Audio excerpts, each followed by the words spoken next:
Black boy gives first-class airplane seat to elderly lady. 5 minutes later, her shocking note changes everything. For everyone joining in, thank you for being here today. Let me know in the comments where you're watching from. I love seeing how stories bring people from all over the world together. Let's begin. Malik Winston always prided himself on doing the right thing, even when nobody was watching. He was 17, tall for his age, his hair in neat twists, and his eyes bright with curiosity. There was a gentle confidence in the way he carried himself, something he'd inherited from his late father, Darnell. Ever since Malik was a child, Darnell would remind him that kindness was free to give, but priceless to receive. And as Malik stood in the airport terminal that day, wearing a simple gray sweatshirt, well-worn jeans, and sneakers that had seen better days, he recalled his father's words once again. His ticket read first class, a pleasant surprise for someone who had never flown anything but economy. It was a gift from his mentor, Mr. Holden, who wanted to reward Malik for his dedication in a summer research project. Malik planned to travel from Atlanta to Seattle for a youth leadership seminar. He had spent months studying, practicing his speech, and preparing to meet a group of like-minded students who shared the dream of making the world a better place.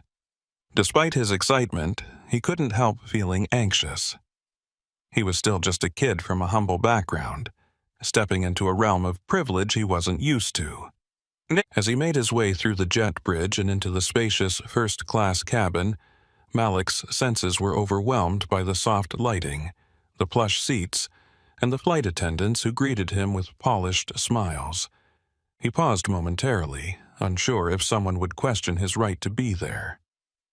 Nobody did, and he found his assigned seat, 3A. The seat felt more like a miniature recliner than anything he had ever experienced on an airplane. He settled in, quietly amazed that he had so much legroom. He placed his backpack under the seat and tried to calm the flurry of nerves fluttering in his chest. He couldn't stop glancing around at the other passengers. Most were adults dressed in business attire, sipping water, checking phones, tapping on laptops. Malik wondered if they were frequent travelers, used to comfort and convenience every time they flew. Next to him sat a man in a pinstriped suit who barely acknowledged Malik's presence. Across the aisle was a woman fussing with a fancy neck pillow. Everything in this section felt foreign yet intriguing.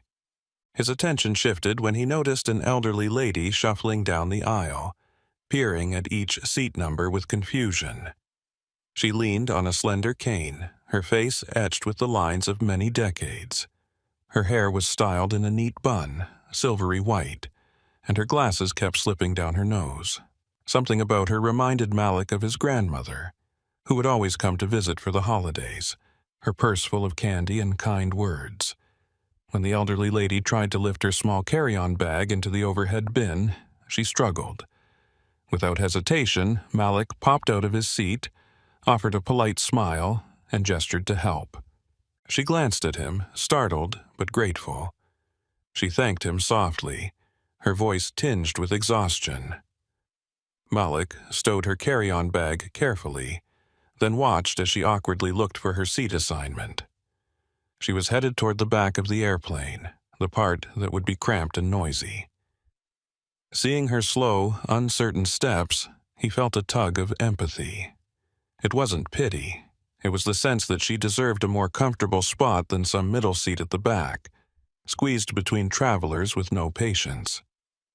He could almost hear his father's voice inside his head, urging him to extend kindness.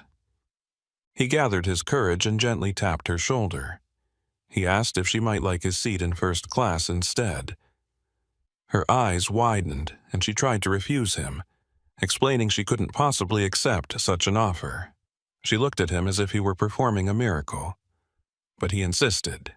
He explained that he was young, healthy, and didn't mind.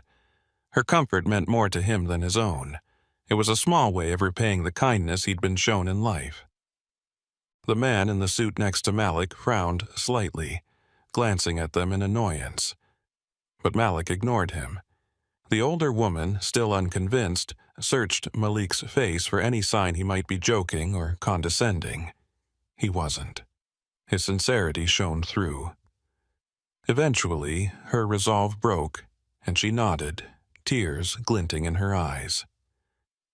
They swapped boarding passes, and Malik escorted her to his seat in 3A. She eased down with a sigh of relief, bowing her head to him in gratitude. Malik took her original seat in the economy section. It was near the middle of the plane, seat 26B, not far from the restrooms. He squeezed into the narrow row, trying not to accidentally hit the passenger beside him, a teenager fiddling with noise-canceling headphones. The cabin was crowded, overhead bins nearly full. Malik wedged his backpack under the seat again and tried to relax. Passengers continued to board in a steady stream, jostling for space, stowing bags, complaining about overhead bin availability. Through it all, Malik felt a soft warmth in his chest, a sense of peace knowing he had done something good. Soon, the flight attendants closed the overhead compartments and went through their safety demonstration. Malik buckled up, exhaled a slow breath, and prepared for takeoff. A faint rumble coursed through the cabin as the plane taxied. He peered around at the other travelers in economy, families with restless kids, couples planning a vacation, business people tapping away on phones. He thought about how nobody else had offered that elderly woman any help. It wasn't that people were cruel. They were simply consumed by their own concerns, rarely noticing the quiet struggles of others. The plane lifted, engines roaring, carrying them into the skies. Malik stared out the window, watching the buildings grow smaller, the roads twisting like ribbons far below. He allowed his mind to drift, thinking about his future, the leadership seminar, and whether he would truly fit in with kids whose backgrounds might be so different from his. And then he thought of his father. He imagined how proud Darnell would be if he could see Malik right now. A wave of emotions rose in his chest, but he kept them at bay. Around 5 minutes after takeoff, Malik was lost in thought, gazing beyond the clouds. That was when a flight attendant approached him, an unreadable expression on her face. She handed him a folded piece of paper and whispered that it was from the lady in first class. Malik thanked her, curiosity piqued. He carefully opened the note, noticing the tremor in his own hands. It was a single sheet with neat, cursive handwriting. The words on it made him read it twice. "I have something important to tell you. I believe we've met before, though you don't remember me. After we land, please let me speak with you. God bless you for your kindness." Malik's heart thumped in his chest. How could he have met her before? He was fairly certain he had never seen her until that moment when she was struggling with her bag. He scanned his memory for any recollection of an elderly woman with white hair and gentle brown eyes. But he came up with nothing. He read the note again, each word echoing with the possibility of secrets. He felt a quiver of excitement, uncertainty, and something else he couldn't name. It was as though the flight had taken an unexpected turn into a realm of mystery. He wondered if the woman was confused, perhaps mixing him up with someone else. But something in her eyes back in first class suggested conviction rather than confusion. Malik pressed the note against his chest, feeling the warmth of an unfolding puzzle. He couldn't imagine how she thought they had met, or what she might need to tell him that was so vital. A swirl of questions kept him company for the entire flight. He tried to distract himself with music, flipping through the free airline magazine, but he couldn't concentrate. Every time the flight attendant walked by, he half expected another note to appear. Nothing came, though.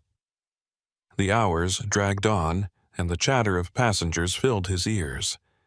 Through the small gap between seats, he caught glimpses of a quiet drama. A mother scolding her teenage daughter, a man reading a self-help book, an older gentleman dozing with his mouth open, and a pair of children giggling over a game on their tablet. Life was happening all around him, but Malik's focus was pinned to a single piece of paper, folded neatly in his lap. When the plane began its descent, Malik felt a mixture of relief and anticipation. The flight attendants made their final announcements, the cabin lights brightened, and passengers returned seats to their upright positions. The hush that fell over the cabin carried an electric current of readiness. Malik's row companion put away his headphones, yawning loudly. The sense of closeness and economy made Malik long for a deeper breath of air, but he reminded himself that he'd given up his seat for a worthwhile reason. Finally, the wheels hit the runway, the plane vibrated, and they coasted along until coming to a stop at the gate. As soon as the seatbelt sign was off, people leapt up to grab their belongings, forming a snaking line in the aisle. Malik stayed in his seat, letting the rush pass him by. He felt a tingle at the base of his neck, the certain knowledge that he was on the brink of something significant. When it was his turn to stand, he reached for his backpack, stepping into the aisle with careful politeness. The line edged forward. It took time to exit the plane, but eventually he made his way into the jet bridge, scanning the crowd for the elderly woman. He spotted her not too far ahead, leaning against the wall, her cane in one hand and her carry-on in the other. She waited for him patiently, her face creased with gratitude and something like urgency. Malik approached, uncertain how to greet her. She smiled, and her voice, though soft, seemed resolute when she spoke. She introduced herself as Geraldine Russell. She thanked him once again for his seat, explaining that the comfort had been a true blessing for her aching knees. Then she looked around as though ensuring no one was listening, and told Malik she needed a few minutes of his time. Eager to find a quieter spot, they shuffled along, eventually finding a secluded corner near the window in the arrival terminal. People bustled by, but no one paid them much attention. Geraldine took a moment to catch her breath, and Malik offered to hold her carry-on while she leaned on her cane. Her eyes roamed over his face, kind but intense. She admitted she had recognized him the moment she looked into his eyes. When Malik asked how that was possible, she hesitated, her expression turning sorrowful. She explained that she used to be a nurse on a military base hospital, the same base where Malik's father had served before his tragic passing. Malik's heart clenched. He rarely spoke about his father with anyone outside the family. Few people even knew the details of Darnell Winston's service. He looked at Geraldine in disbelief, wondering if this was some mistake. But when she mentioned specific facts, details of his father's last days, Malik felt goosebumps ripple across his skin. Geraldine went on to say that she had been on duty the night Darnell was brought in. She hadn't been able to save him, but before he passed, he kept talking about his son. He repeated Malik's name over and over. Geraldine brushed away tears, recounting how Darnell would say, "My boy, Malik, he'll do great things. Watch him for me. Let him know I love him." Hearing these words from a stranger who had cared for his father in his final moments caused Malik's eyes to fill with tears. He remembered being just 7 years old when his mother, Tasha, received the news. The memory was vivid. Tasha standing at the front door, phone in hand, the color draining from her face. Everything after that had been a painful blur. He had never known the full details of his father's final hours, only that he was severely injured in combat and never made it home. Malik's vision blurred with emotion as Geraldine continued her story. She confessed that she had carried guilt for years, feeling as though she'd somehow let Darnell down because she couldn't save him. Hearing that Darnell's son was still young, with so much life ahead of him, had weighed on her heart. She tried to find the family afterward, but with the nature of military transfers and her own health problems, she never succeeded. Eventually, she accepted that she might never meet the boy whose name Darnell whispered with such love. Malik felt an overwhelming mix of sorrow and solace. He wrapped Geraldine in a gentle hug, not caring about the curious glances of strangers. She patted his back, murmuring that she was sorry it took so long to find him. Then she pulled back, reaching into her purse. She handed him another note, explaining that it was something his father wanted him to have. A letter he'd dictated to Geraldine when he realized the end was near. She'd kept it all this time, waiting for a moment to deliver it in person. With trembling hands, Malik unfolded the time-worn piece of paper. Darnell's words, transcribed by Geraldine, leapt out at him. "My dear Malik, I'm proud of you every day, even though I might not be there to tell you. Life will not be easy, but remember kindness is your strength. Use it wisely, and the world will open doors you never knew existed. Stay true to who you are, believe in yourself, and never doubt how much I love you." Malik's tears slipped freely. He clutched the letter against his heart, feeling both a deep sorrow and a sense of profound connection. Geraldine looked on, her own eyes brimming. She told him how that night in the hospital, Darnell had kept calling for him, wanting to see his face just one more time. She described his father as courageous, full of hope, and unwavering in his love for his family until his final breath. Malik listened, absorbing every word, as though each syllable was a cherished relic of his father's legacy. They spent several minutes in somber silence, standing there by the airport window while life rushed around them. People walked quickly with suitcases, phone calls echoed, children whined for snacks, and airport announcements crackled overhead. Yet Malik and Geraldine were in a private bubble of grief and gratitude, connected by a man whose love had transcended years and distance. Eventually, Geraldine apologized for laying all of this on Malik so suddenly. She explained that she had never married or had children of her own. Her nursing career had defined her life, and meeting Malik felt like a resolution, a chance to close a chapter that had haunted her. Malik reassured her that she had done nothing wrong. He thanked her for carrying his father's memory and words, for caring enough to seek him out all these years. He promised her that he would honor his father's final wish, to live a life guided by kindness. Even as he said it, Malik realized that offering his first-class seat to Geraldine had been a living example of that principle. That seemingly small gesture had led him to a piece of his father he never knew existed. He felt a tingling sense of fate or faith, a conviction that his father was still guiding him, even from beyond. Geraldine gave Malik her phone number and insisted that if he ever needed anything, a sympathetic ear, advice, or just a reminder of his father's compassion, she would be there. He accepted gratefully. They agreed to keep in touch, and for a moment he felt like he had gained a new family member, someone who understood his father's final moments in a way no one else ever could. Malik needed to catch a connecting flight to Seattle, while Geraldine had to head to baggage claim to meet her niece. They slowly parted ways, each step weighted with the knowledge of what they had shared. Once Geraldine disappeared into the crowd, Malik found a quiet spot to sit and gather himself. He read the letter again, absorbing every word. Then he gently placed it in his wallet, deciding he would keep it close for the rest of his life.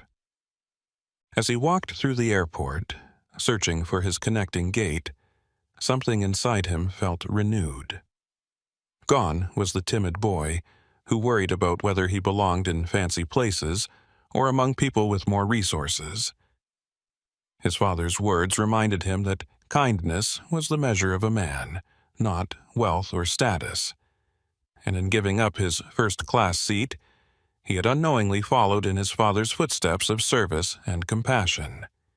He reached the gate for his next flight with a clearer sense of purpose than he'd ever felt. The Youth Leadership Seminar was more than just an event now. It was a chance for him to share his father's message of kindness with other young people who might be struggling to find their paths. He resolved to use his voice to remind them that helping others often leads to the most unexpected blessings. When Malik boarded the second flight, he found himself seated next to a middle-aged woman named Sandra, who was on her way to a business convention. She noticed his moist eyes and asked if he was okay. Normally, Malik wasn't one to open up to strangers, but something about Sandra's gentle inquiry made him trust her enough to reveal that he'd just experienced a powerful encounter connected to his late father. She listened intently, her eyes soft with empathy. She shared a story of how, years ago, a stranger had shown her kindness at the exact moment she'd needed it. That small act changed the course of her life, inspiring her to adopt 2 foster children later on. Malik could see how the ripples of compassion passed from one person to another, forging connections across time and distance. During the flight, they talked about the influence of parents, about unspoken regrets, about the healing that comes from closure. Malik felt a sense of camaraderie with Sandra, even though they were from different generations and backgrounds. They parted at the Seattle airport with a friendly hug and an exchange of contact information, each carrying the uplifting spirit of the conversation. Malik navigated the bustling corridors of the Seattle airport, eventually spotting a sign for the youth leadership seminar. A diverse crowd of teenagers gathered there, some with name tags and registration packets, others carrying guitars or wearing T-shirts that revealed the clubs or charities they supported. The atmosphere crackled with energy and possibility. Malik joined the check-in line, feeling both nervous and thrilled. He introduced himself to a few fellow participants, noticing how their eyes lit up when they talked about their projects. One was organizing a community garden in her neighborhood to feed the homeless. Another had created an online platform for mental health awareness. Yet another was setting up coding workshops for underprivileged kids. Each person had a passion, a dream fueled by compassion, and a desire to make a difference. It mirrored everything Malik's father's letter had encouraged him to be. As the seminar began, Malik found himself in workshops about leadership styles, public speaking, conflict resolution, and inclusive initiatives. He was amazed by the breadth of knowledge in the room. Each speaker shared personal stories of triumph and adversity, urging the young leaders not to shy away from challenges. A particularly stirring session focused on how to address racial bias in communities, discussing the subtle ways prejudice can manifest and how youth leaders can dismantle stereotypes by reaching out, creating dialogue, and modeling empathy. Malik felt a spark of recognition. He had grown up in a world where being a young black man often meant facing assumptions, mistrust, or outright discrimination. He carried memories of being followed by security at a department store, or seeing how teachers doubted his academic abilities until he proved them wrong through consistent excellence. The session validated his experiences and gave him tools to confront bias in a constructive way. Throughout the day, Malik kept thinking of Geraldine. He wondered how she was doing, if her niece had picked her up safely. He pondered whether she felt the same sense of relief he did in finally connecting the missing link between him and his father's final moments. During a brief break, he took out his phone and typed a short message of gratitude to her, thanking her for the letter and letting her know he'd arrived in Seattle. He didn't expect her to respond immediately, given the cross-country travel and the hustle of airport pickups, but he felt compelled to reach out. Returning to the seminar, Malik sat among a circle of peers discussing community-building projects. He shared his idea of establishing a kindness network at local schools. Each participant in the network would commit to small acts of compassion each day, whether it was tutoring a struggling classmate, standing up for someone being bullied, or helping a teacher clean up after class. He explained how these seemingly minor gestures could accumulate, creating a culture shift in the school environment. The others nodded enthusiastically, some taking notes. During lunch, he found himself drawn into a conversation with a girl named Alina, a bright-eyed artist who wanted to use mural painting to unite diverse communities. They bonded over the notion that art and kindness were two universal languages that transcended cultural and socio-economic boundaries. He noticed how she listened intently and offered suggestions that expanded his perspective. In turn, he gave her feedback about how to frame her project proposals, focusing on storytelling that highlighted the importance of unity. It was a synergistic exchange of ideas, fueled by shared hope. That afternoon, Malik's phone buzzed. He checked and found a text from Geraldine, short but resonant. "Thank you for reaching out, dear Malik. I'm proud of you. Keep shining your light. Your father is with you always." He felt a surge of emotion, rereading her words. He typed back a promise. "I will, Miss Geraldine. I promise." The day wound down with a keynote speech by a well-known activist who had spent time working with youth in underprivileged areas. She spoke passionately about bridging racial divides, emphasizing that it starts with acknowledging our own biases and stepping beyond our comfort zones. She mentioned how a single courageous act of kindness could trigger a chain reaction that might ripple through entire communities. Malik sat in the front row, absorbing every word, mindful of how his choice to give up a first-class seat had led him to profound truths about his father and about himself. That evening, back at the dorm-style accommodations provided for seminar attendees, Malik settled onto the small bed in his assigned room. He was paired with a roommate, Andre, a soft-spoken boy from Chicago who was pushing to incorporate music therapy programs in schools. They swapped stories about their hometowns, their families, and the pressures they faced. Malik confided in Andre about his father's military service and how he had learned something deeply personal earlier that day. Though he didn't go into every detail, he conveyed how that revelation had fueled his determination to honor his father's message of kindness. Andre empathized, and they ended up talking late into the night about how they could channel grief, hope, and ambition into tangible change. Sleep came to them both as a welcome respite after the emotional intensity of the day. Morning broke with new seminars and more opportunities for connection. Malik's mind buzzed with possibilities. During a workshop on storytelling for social impact, he shared the anecdote about offering his first-class seat to Geraldine and how it led to discovering his father's final words. The room hushed, and people hung on his every sentence. Some wiped away tears. Others simply nodded, struck by the magnitude of fate and empathy colliding.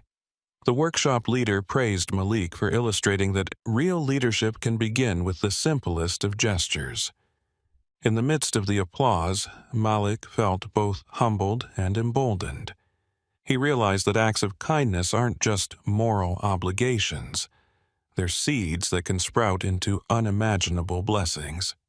His audience at the workshop responded with personal stories of their own, and for a time, the session transformed into a supportive confessional, a place where the participants could reveal their vulnerabilities and share the ways kindness had shaped their lives. Afterward, a boy named Ethan approached Malik, eyes brimming with emotion. He stammered a bit, admitting that he often felt overlooked because he had a stutter. Hearing Malik's story gave him the courage to keep putting himself out there, to trust that people would see beyond his speech impediment. Malik clapped Ethan on the shoulder, affirming that his voice was valuable and that perseverance would lead him to find people who appreciated him. He reminded Ethan that the empathy gained through personal challenges often makes a person a better leader. Later that evening, the seminar hosted a social event, providing a more relaxed environment with games, music, and casual conversations. Malik wandered around, occasionally pausing to chat with a group of new friends about everything from pop culture to deeper subjects like racism and community building. The sense of unity was palpable. Standing by a table stacked with refreshments, Malik spotted Alina painting a quick portrait of a fellow attendee. Watching her brushstrokes, he recognized the concentration and love she poured into her art.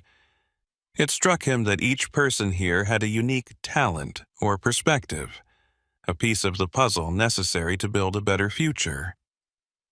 Before returning to his dorm room, Malik stepped outside to a courtyard lit by string lights.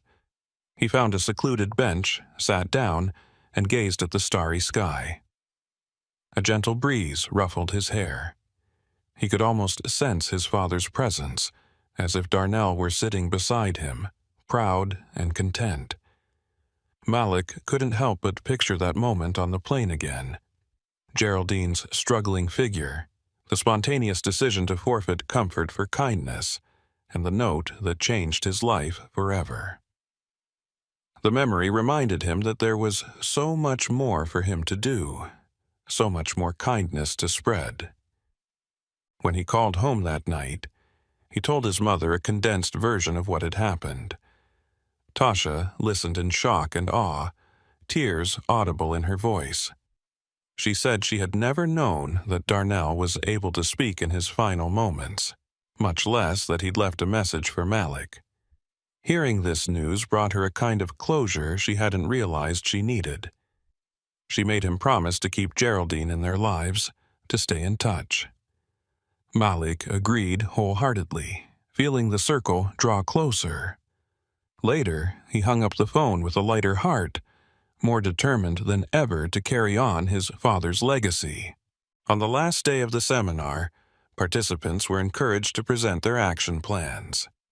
Malik stood before an auditorium of peers and facilitators.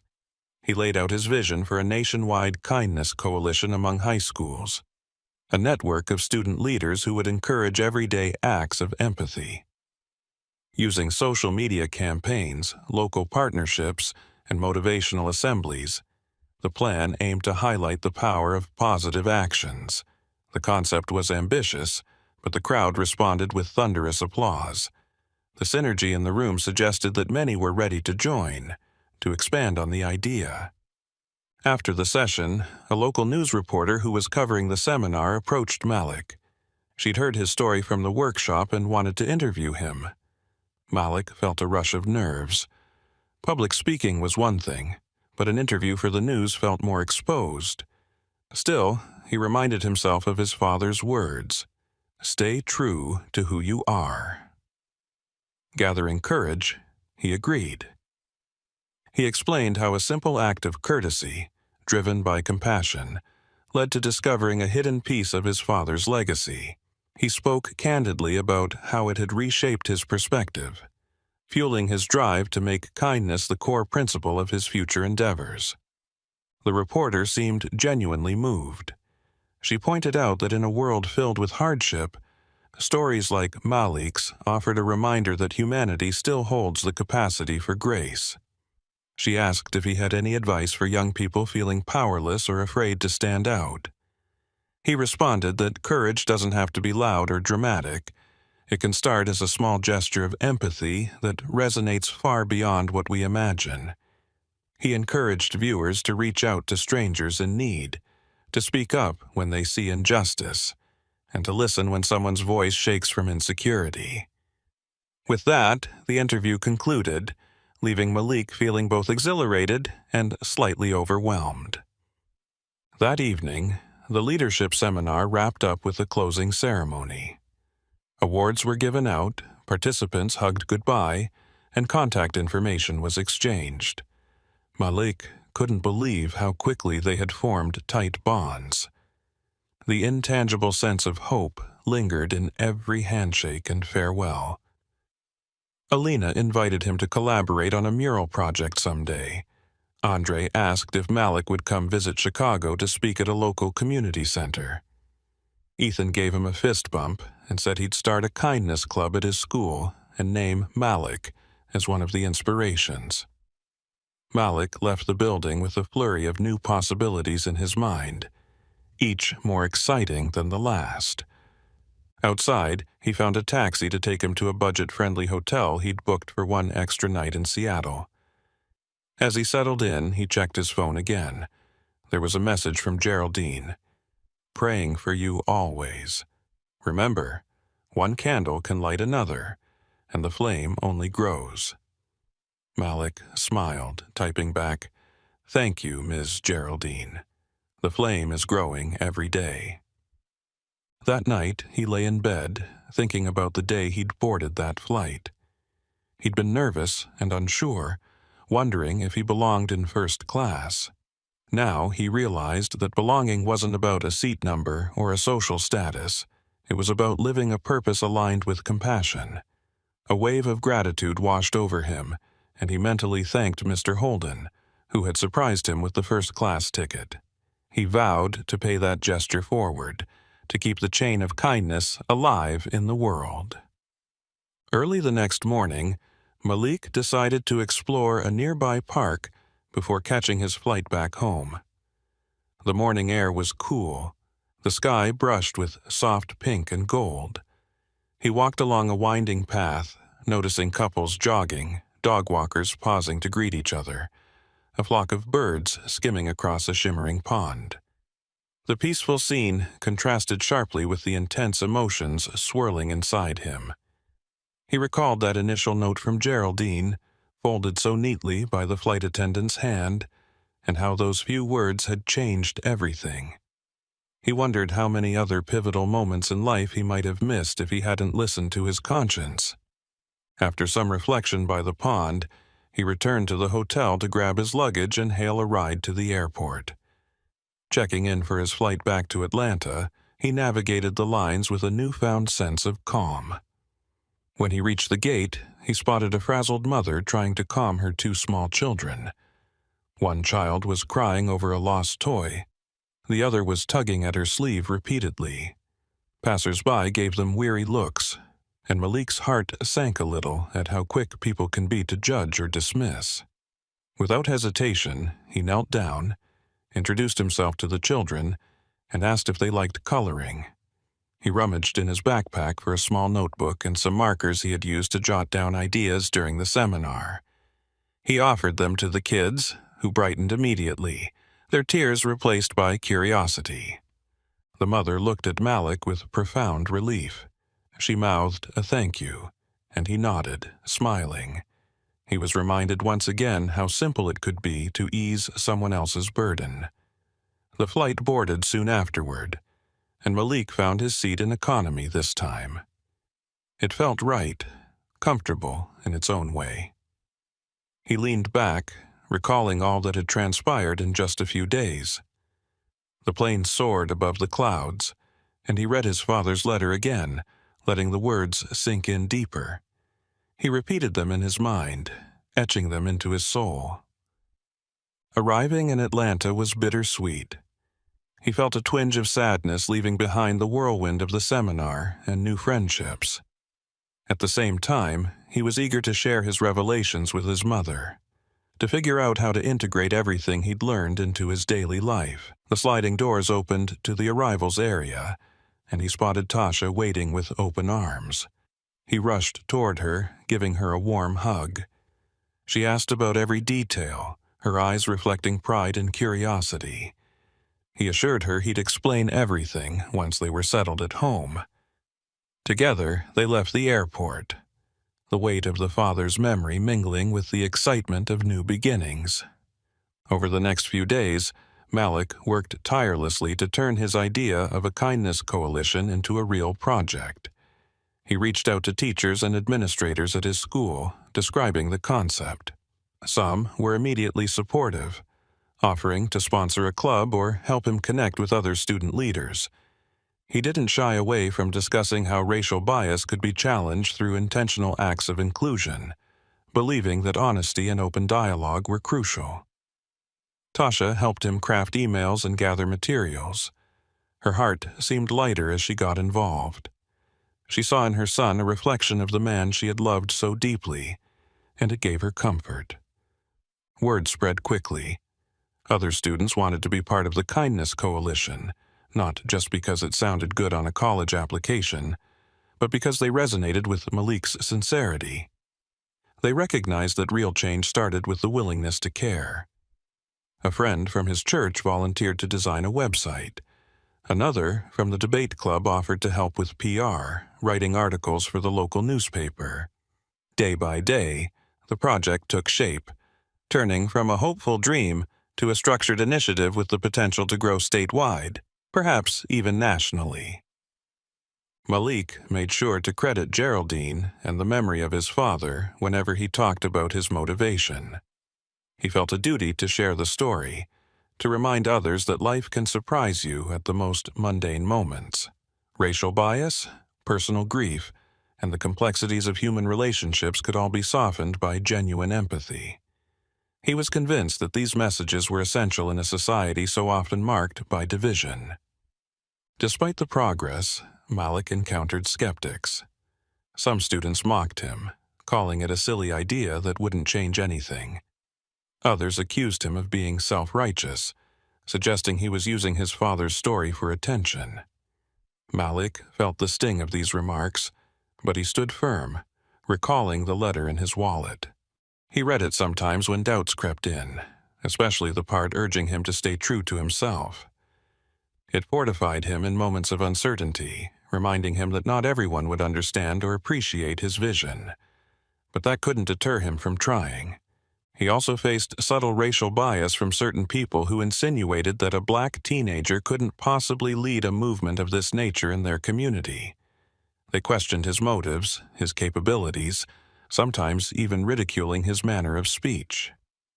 Yet every time these walls of prejudice appeared, Malik found a way around them through perseverance and by relying on the support of those who believed in him.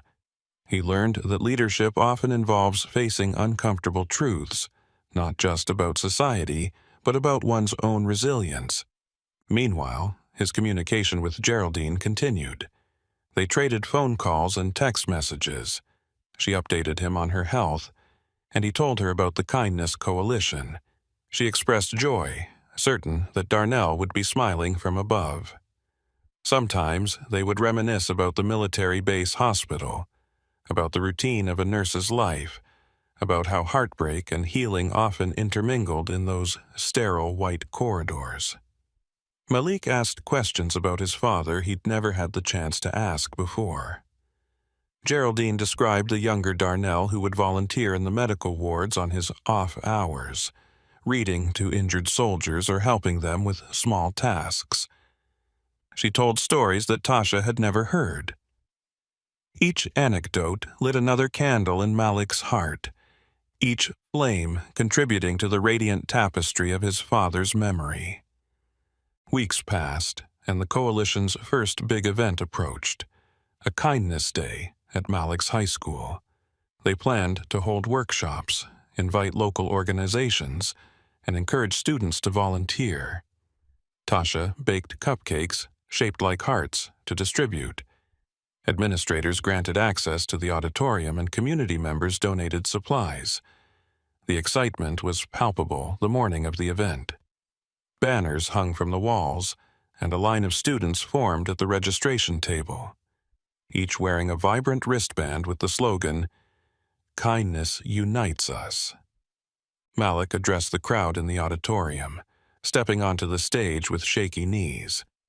He glanced at Tasha, who mouthed encouraging words. Then he spotted Geraldine near the front row, her cane resting against the seat. She had taken a bus and a ride-share service to come all the way from her home, a journey that wasn't easy for her. The sight of her filled him with gratitude and courage. Taking a breath, he began to speak about the transformative power of everyday compassion.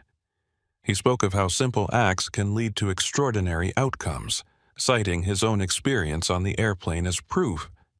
He delved into the importance of confronting racism by reaching out across divides, refusing to let stereotypes define human worth. He concluded by reading a short excerpt from his father's letter, voice trembling slightly as the words poured into the microphone. The entire auditorium seemed to hold its breath. When he finished, there was a moment of hush before the crowd erupted into thunderous applause. Some people stood and clapped, tears shining on a few faces. Geraldine wiped her cheeks, wearing a smile that conveyed both pride and relief. The rest of the day was a whirlwind. Students participated in interactive stations on empathy, conflict resolution, and cultural awareness. Volunteers organized donation drives for the local food bank. Teachers who had once been indifferent found themselves moved by the unity they witnessed. Even those who had been skeptical seemed to catch the spirit of kindness, if only for the day. By the end, Malik was exhausted but jubilant. He collapsed onto a chair backstage, heart pounding with excitement. Geraldine, cane tapping softly on the floor, found her way to him. She congratulated him, pulling him close for a gentle hug. She whispered in his ear that she had something else for him. Confusion flickered across Malik's face as she handed him a small envelope. He opened it carefully, revealing a photograph of his father in uniform, standing next to Geraldine in the hospital corridor. On the back was a handwritten note from Geraldine. "For my dear Malik, so you can see your father's light in all you do." Malik studied the picture, recognizing his father's strong build, his warm smile, the same determined look that Malik himself sometimes carried. He saw Geraldine in the background, younger then, wearing her nurse's scrubs, her face lit with admiration for the soldier who volunteered in her ward. Malik felt his breath catch. He thanked her repeatedly, promising to cherish the photo forever. With the event's success echoing in the halls, Malik realized the journey had only begun. He had a mission to expand the coalition, to create resources that other schools could use, to keep raising awareness. The memory of his father and the letter that Geraldine had safeguarded spurred him on, fueling an unwavering sense of purpose. Over the coming months, his initiatives garnered attention from local media. Community leaders invited him to speak at gatherings. Donations flowed in for future projects.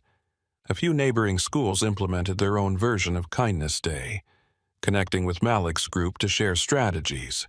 He even caught the interest of a national youth leadership organization, which invited him to present at a regional conference.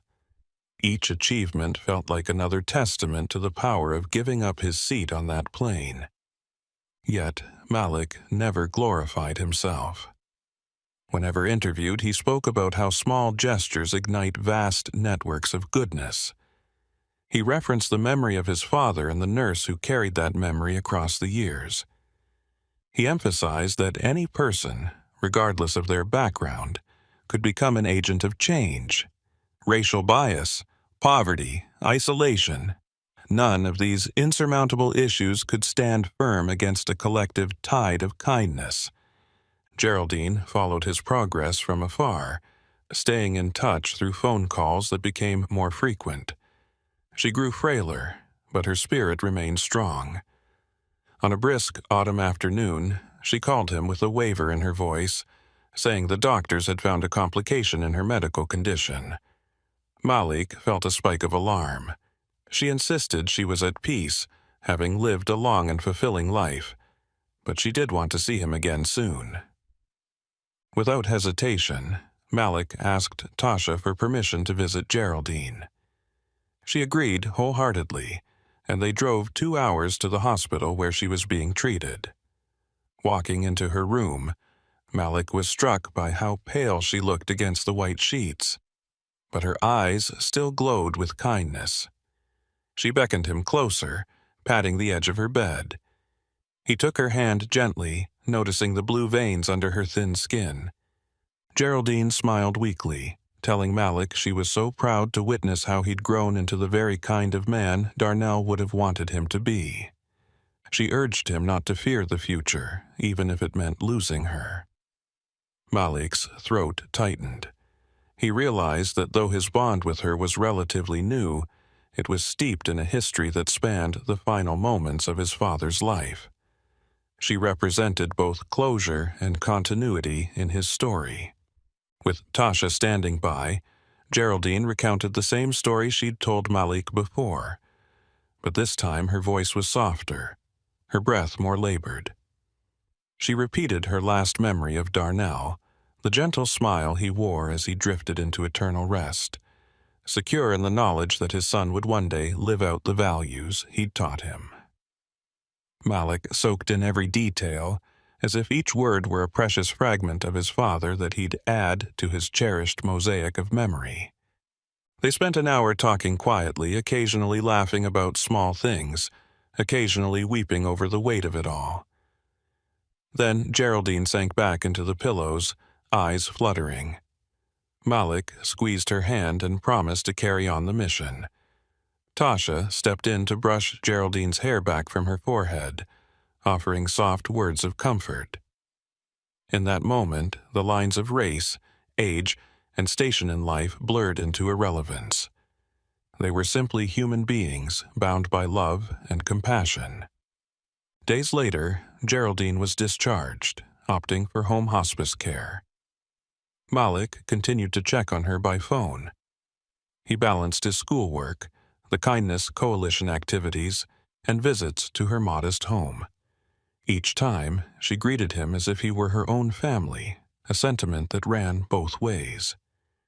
He noticed her steady decline, the tiredness in her bones, but she never lost her will to encourage him. During one of those visits, she surprised him with a small trunk filled with keepsakes from her nursing career, a battered journal, various medals, old photographs. She wanted Malik to have them, to remember the stories of the men and women she'd cared for, to remember the lessons of empathy that were etched into each memento. Malik accepted it solemnly, realizing she was passing the torch. Time flowed forward, relentless and unstoppable. Geraldine's health deteriorated and her passing came on a cold winter morning. The news reached Malik via a phone call from her niece. Even though he knew it was coming, he found himself stunned by sorrow. He wept openly, feeling the ache of losing another link to his father. Tasha comforted him, reminding him that Geraldine's spirit lived on in the principles he carried forward. In the weeks that followed, Malik organized a small memorial service at Geraldine's church. Those who knew her from the hospital, from the neighborhood, and from Malik's Kindness Coalition all attended. It was a diverse crowd, united by the love she had shown them. Malik delivered a eulogy, describing how a simple moment on an airplane had led to a life-altering connection. He spoke of the letter, of the father he lost too soon, and the nurse who ensured that father's voice would never be silenced. The memorial ended on a note of hope and unity, a testament to Geraldine's dedication to healing and compassion. Despite his grief, Malik left the church that day more convinced than ever that life's fragility made each act of kindness all the more necessary. Geraldine and Darnell had both taught him that the legacy we leave is defined by the love we invest in others. As the years rolled on, Malik finished high school and went on to college, studying social work and community development. He expanded the Kindness Coalition into a nonprofit organization, rallying young leaders nationwide to address social issues with empathy at the forefront. He traveled to conferences, gave speeches, and led workshops, always carrying his father's letter and Geraldine's photograph in his wallet. They were his compass, guiding him through uncertainty and reminding him why he chose the path he walked. He never forgot the day he gave up his first-class seat. In interviews or casual conversations, he'd recount the moment without fanfare, simply as proof that a fleeting opportunity to help someone else could uncover life's most extraordinary gifts. He built a life around that principle, forming relationships with countless individuals who found solace in his story. The boy who once felt out of place in first class had become a beacon for those seeking a more compassionate world. Years later, on the anniversary of Geraldine's passing, Malik found himself back in an airport, ticket in hand, preparing to board a flight for yet another speaking engagement. He paused at the gate, scanning the area for any sign of someone in need, ready to lend a hand if fate should repeat itself. He thought of Geraldine, of her cane, her wise eyes, her unwavering generosity. He felt his father's spirit close by, encouraging him, and in that moment he understood more deeply than ever. No seat, no status, no difference in background could overshadow the boundless power of a kind heart. He whispered a silent promise into the bustling terminal air, that he would always remain open to those subtle nudges, those small moments that held the potential to transform lives. Then, boarding pass in hand, he stepped forward, ready for whatever awaited him, carrying love's legacy to wherever he was called next. Jamal was exhausted, physically and mentally, after a long, grueling day at work. But when he saw a frail old lady step onto the crowded bus, something in him just couldn't stay still. Without thinking twice, he offered her his seat. What he didn't expect, though, was the shocking note she slipped into his pocket, a note that would change his life forever. 23-year-old Jamal had just finished another tough day at his factory job. Between operating machines and cleaning floors, his body ached. His boss had dumped all his frustration on him, as usual, and Jamal felt drained to the core. As he hopped on the bus home, he was lucky to find an empty seat. It was rare to get one in the evening rush.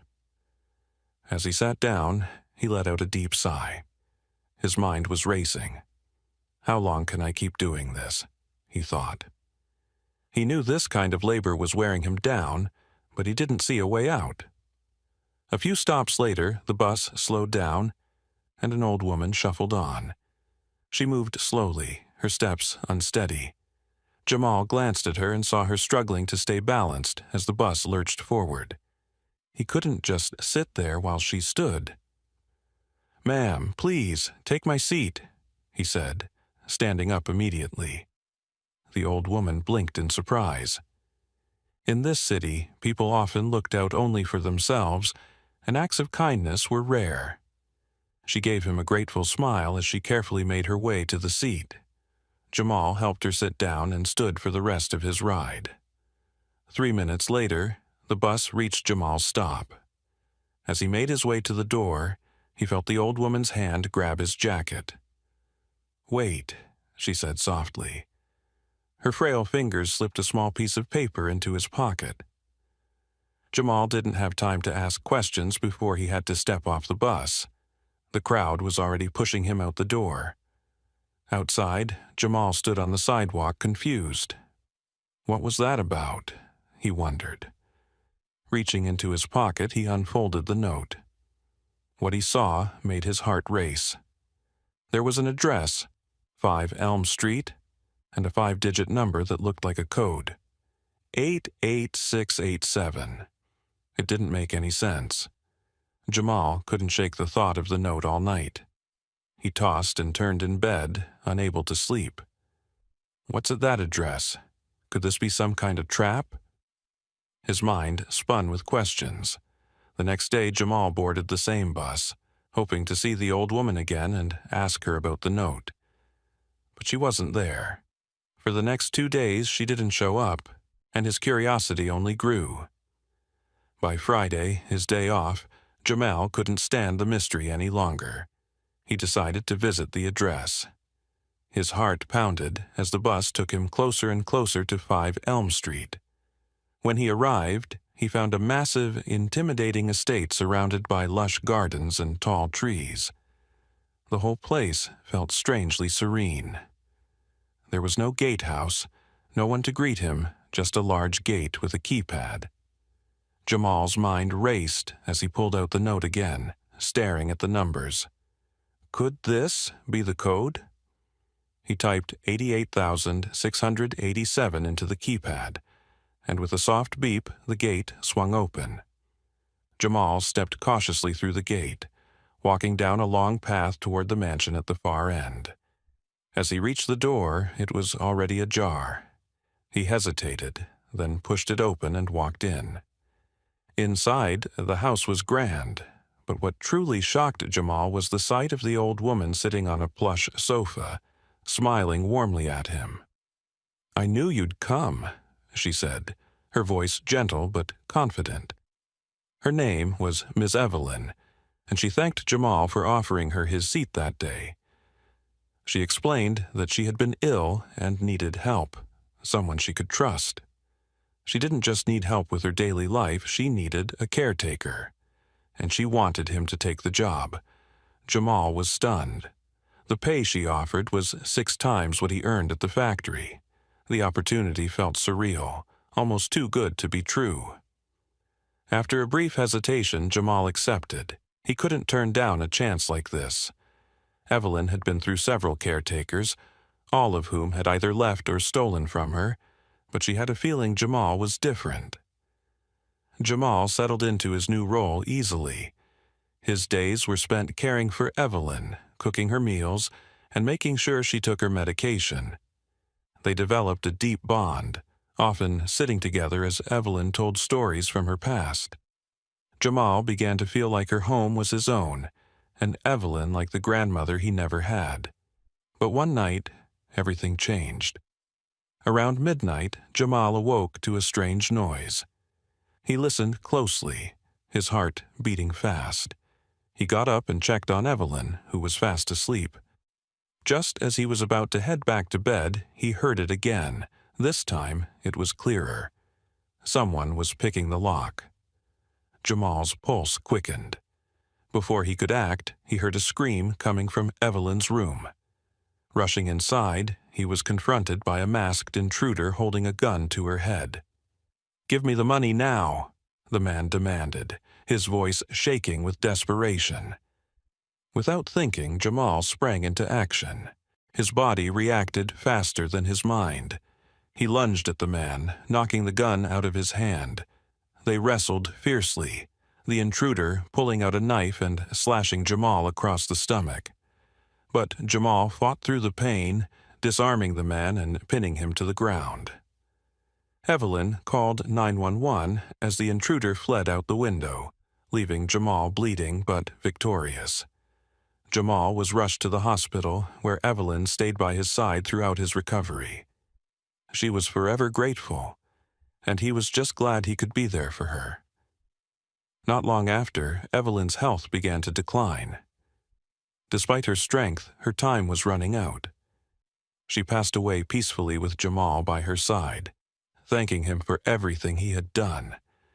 A few weeks later, 3 men in suits knocked on Jamal's door.